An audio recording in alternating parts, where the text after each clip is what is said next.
TG Kurnool ఉమ్మడి జిల్లా Kurnool parliament area Nagar Kurnool జిల్లా నగర్ కర్నూలు అసెంబ్లీ నియోజకవర్గం మేడం మమ్మల్ని టార్చర్ చేస్తుంది అంటూ కస్తూర్బా గాంధీ పాఠశాలలో ఎండలో కూర్చొని విద్యార్థినుడు ధర్నా. మేడం మమ్మల్ని టార్చర్ చేస్తుంది, స్నానం చేస్తుంటే ఫోటోలు తీసి ఎవరెవరికో పెడుతుంది, చదవకపోతే గొంతు పట్టుకుని పైకి లేపుతుంది అంటూ ఆవేదన వ్యక్తం చేస్తున్న విద్యార్థినుడు. నగర్ కర్నూలు జిల్లా నాగునూలులో 10 రోజుల క్రితం ఇంగ్లీష్ టీచర్ కళ్యాణి వేధింపులు భరించలేక చేయి చేసుకుని 9వ తరగతి విద్యార్థిని యామిని ఆత్మహత్యయత్నం.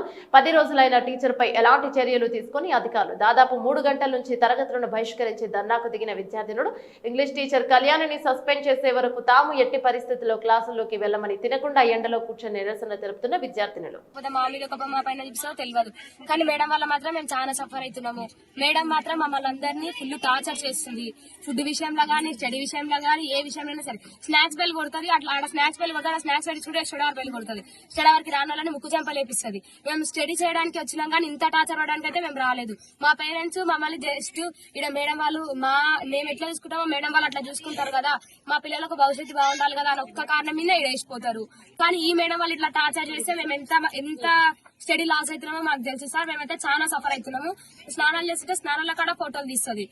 మేము ఒక 1 minute లేట్ అయ్యి వస్తే నేమ్స్ రాసి ఎవరికి పెడుతుందో ఫోటోస్ తెలియదు, కానీ ఎవరెవరికో ఫోటోస్ పెడుతుంది. వీళ్ళు ఇట్లా చేసిరు, వాళ్ళు అట్లా చేసిరు అని.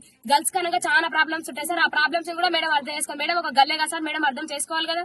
ఆ ప్రాబ్లమ్స్ మాత్రం మేడం అర్థం చేసుకోదు. ప్రతిసారి మమ్మల్ని సఫర్ చేస్తుంది. ఒక అమ్మాయి చదవకపోతే అమ్మాయి గొంతు పట్టి పైకి లేపిందంట. అట్లా చేసే మన కరెక్ట్ అయినా సార్. మేడం కూడా ఒక స్టూడెంట్ స్టేజ్ ఉంటాయి కదా, టీచర్ స్టేజ్కి వచ్చింది. మా బాధలు కూడా మేడం అర్థం చేసుకోవాలి కదా. ఫుడ్ విషయంలో మేము ఫుడ్ ఇస్తలేమని ఆ విషయంలో మమ్మల్ని సఫర్ చేస్తుంది. సండే రోజు మాకు చికెన్ వస్తే ఆమె కేజీ చికెన్ తీసి ఆయిల్ లా మొత్తం ఫ్రైడ్ రైస్ చేపించుకొని తింటుంది. అట్లా చేయకపోతే ఆంటీ వాళ్ళని తిడుతుంది, మమ్మల్ని సఫర్ చేస్తుంది. అది కూడా డైరెక్ట్ చెప్పదు సార్. క్లాస్ లోకి వచ్చిన తర్వాత అందరి ముందలా తిడుతుంది. పేరెంట్స్ విషయంలోకి వెళ్తుంది. మొన్న జస్ట్ ఎవరో మేడం వాళ్ళు వచ్చి గీత మేడం వాళ్ళు వస్తే ఆ మేడం కి చెప్పినవని ఆ రోజు మీ పేరెంట్స్ అందరు పోని అని ఎట్లా అంటే అట్లా తిట్టింది సార్ మమ్మల్ని. అయితే మేమైతే మేడం వల్ల చాలా సఫర్ అవుతున్నాము. మాకైతే న్యాయం చేయాలి సార్. న్యాయం చేయకపోతే ఈ రోజులకుండా ఈయనే ఉంటాం. మాకు మాత్రం మేడం అయితే వద్దు. కొత్త మేడం వస్తే చదువుతాం, లేకపోతే మా ఫ్యూచర్ ఖరాబ్ అయినా సరే బయటనే కూర్చుంటాం.